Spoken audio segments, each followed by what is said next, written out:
Thieves are using a legitimate and well-known internet name to steal your money. 3 on your sides. Gary Harper joins us with what we need to look out for tonight, Gary. Well, we're talking about Google, right? And who the heck hasn't heard of Google? Yeah. Huge. The internet giant also operates something called Google Wallet, which allows consumers to store credit card numbers on their phone so they can make purchases a lot easier.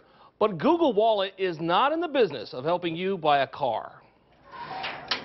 Deborah Roberts is disabled, but manages to get around. Still, she needs reliable transportation to get to and from her doctor's appointments. I have an appointment probably once a week, depending on if I go see my neurologist or if it's just my pain doctor or my regular doctor. Deborah's current vehicle is getting up in miles, and she thought it might be a wise idea to start looking around. So, like many people, she turned to the popular website Craigslist to see what was out there, and that's when she came across this beauty. A 2004 Ford F-150 with only 21,000 miles, and the price was only $2,600. So I emailed her instantly. I'm like, was there a mistake? She says, no, I got it in a divorce. I just wanted it out of my way. With a price like that, Deborah says she jumped at the deal. And the good news, according to the seller, is that the transaction would go through a third party known as Google Wallet, so they both wouldn't get ripped off. She was saying Google's going to be the middleman.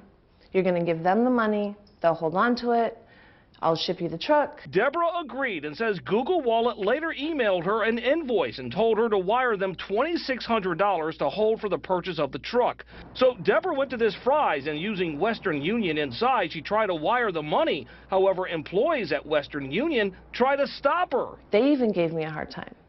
They said, we've had a lot of fraud out of Illinois. Do you know this person? Do you know you're not being scammed? And I'm like, yeah, no, it's okay. Deborah says she should have listened, because after wiring all $2,600, that beautiful blue shiny truck never arrived.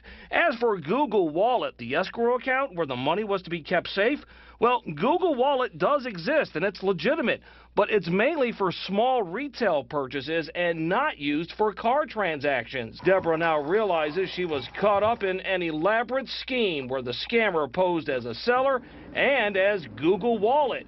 For Deborah, it's an expensive lesson. Because if you can't see it tangibly and touch it, and if it seems too good to be true, it probably is. Now again, Google Wallet is legitimate, but it does not act as a third-party escrow company. It does not accept Western Union wiring, and it has nothing to do at all with buying or selling vehicles. I'm Gary Harper, 3 on your side.